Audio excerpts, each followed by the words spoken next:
گھر میں بیٹیاں جوان ہیں، کوئی رشتہ اس لیے نہیں پوچھنے آتا کہ ان کے پاس دینے کے لیے کچھ نہیں ہے، اور باپ مزدوری کر کر کے بمشکل گھر کا چولہا گرم رکھتا ہے، اور بیٹیاں ان کے سر میں چاندی اتر رہی ہے، تو وہ باپ کتنا پھنسا ہوا ہے، اس کی گردن کتنی جکڑی ہوئی ہے۔ اور اگر کسی کے پاس رقم ہو اس کی ضروریات سے زیادہ، اور وہ اس کا رشتہ دار بھی لگتا ہو، تو اس کو سوچنا چاہیے کہ میں اس کی مدد کروں یا نہ کروں۔ اس کو کیلکولیٹر لے کے حساب کرنا چاہیے کہ یہ میرا بھائی ہے، یہ میرا بھانجا ہے، یہ میرا بھتیجا ہے، یہ میرے چچا کا بیٹا ہے، یہ میری پھوپھی کا بیٹا ہے، یہ پھنسا ہے، اس کی بیٹیاں جوان ہیں، کوئی وسیلہ ہی نہیں ہے، بمشکل گھر کے اندر کھانا پورا ہوتا ہے، اور بیٹیاں گھر کی دہلیز میں بوڑھی ہو رہی ہیں، اور اس کے پاس دولت کے انبار ہیں، اور یہ سوچے گا۔ اللہ فرماتا ہے یہاں بغیر سوچنے کے چھلانگ لگانی پڑے گی، یہاں نفع نقصان نہیں دیکھنا پڑے گا، یہاں کساد بازاری کا نہیں سوچنا پڑے گا۔ فَلَقْتَحَمَ الْعَقَبَةَ، یہ بغیر سوچے سمجھے کودا کیوں نہیں ہے، یہ مشکل گھاٹی چڑھا کیوں نہیں ہے۔ وَمَا أَدْرَاكَ مَا الْعَقَبَةُ، یہ جانتا ہے کہ مشکل گھاٹی کیا ہے۔ فَكُّ رَقَبَةٍ، کسی پھنسے ہوئے کی گردن کو چھڑانا ہے، کسی مشکل میں پھنسے ہوئے لوگوں کی مدد کرنا ہے۔ تو اب یہ سوچے گا کہ ابھی تو میں نے فلاں پلاٹ بھی خریدنا ہے، ابھی یہ بھی کرنا ہے، ایک فیکٹری نہیں لگانی ہے میں نے تو اس کے لیے رقم جمع کر، کیا یہ ضربیں تقسیمیں دے گا؟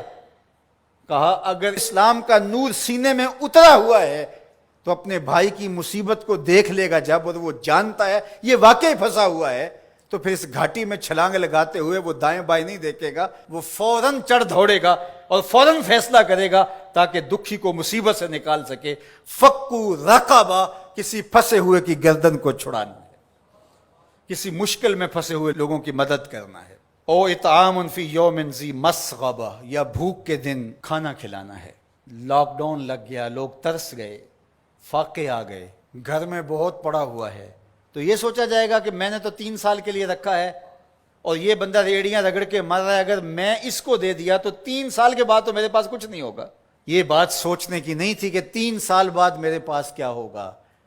قرآن کا جو اسلوب ہے، قرآن جو ہمیں زندگی سکھاتا ہے وہ یہ ہے کہ یہاں سوچنا نہیں، تمہیں عقل سے سوچ کے کام لینا، یہ بہت مرحلے ہیں، کہیں عقل کو پیچھے کرنا پڑتا ہے۔ اقبال نے کہا تھا بہتر ہے کہ دل کے پاس رہے چراغ عقل، بہتر ہے کہ دل کے پاس رہے چراغ عقل، لیکن کبھی کبھی سے تنہا بھی چھوڑ دے۔ کبھی ایسا بھی موقع آتا ہے کہ پھر اس کو پیچھے کرنا پڑتا ہے۔ یہ اپنا نفع نقصان، اپنی ضربیں تقسیمیں نہیں کرنی ہوتی کہ میں نے تو 3 سال کا بجٹ رکھا ہے اور ہمسایہ فاقوں سے مر رہا ہے، اور بندہ کے سال کے میرے تو پورے ہیں، وہ یوں جمع تقسیم کرتا رہے۔ یہ مشکل گھاٹی ہے، تو کہا اس کو یہ مشکل گھاٹی چڑھنا ہوگا۔ وما ادراک ما العقبہ، جانتے ہو مشکل گھاٹی کیا ہے؟ فک رقبہ، کسی پھنسے ہوئے کی گردن کو چھڑانا ہے۔ او اطعام فی یوم ذی مسغبہ، بھوک کے دن کسی کو کھانا کھلانا ہے۔ یتیما ذا مقربہ، کسی قریبی یتیم کی مدد کرنا ہے۔ او مسکینا ذا متربہ، یا خاک نشین مسکین کی مدد کرنا ہے۔ یہاں جو لفظ قرآن نے استعمال کیا نا، یتیما ذا مقربہ، قریبی یتیم، تو کیا اس کا مفہوم یہ نکلتا ہے کہ جو دور کا یتیم ہے اس کی مدد نہیں کرنی؟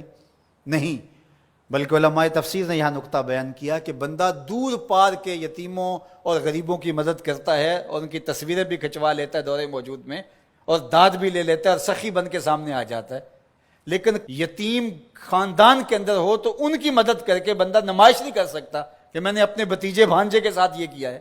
جو بندہ نفس کا غلام بن جاتا ہے اس کے لیے مشکل ہو جاتا ہے۔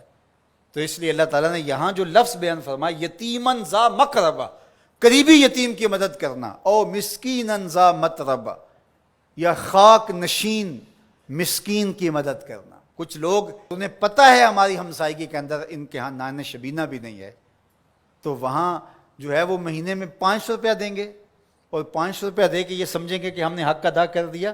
ان کی ضرورت کو آپ نے پورا کرنا تھا۔ مختلف لوگوں کو تو آپ کروڑوں روپے بانٹ رہے ہو، اور آپ کی فیکٹری میں جو ملازمت کر رہے ہیں آپ ان میں کتنوں کو جانتے ہو کہ مشکل سے اس 15,000 روپے سے اس کا گھر چلتا ہے، اور اس کی بہنیں جوان ہیں، اور یہ بیچارہ اوور ٹائم بھی لگاتا ہے، پھر بھی گھر کا خرچہ پورا نہیں ہوتا۔ تو تم باہر جو کروڑوں روپے دے رہے ہو، تو بہتر نہیں تھا کہ اپنے اس مزدور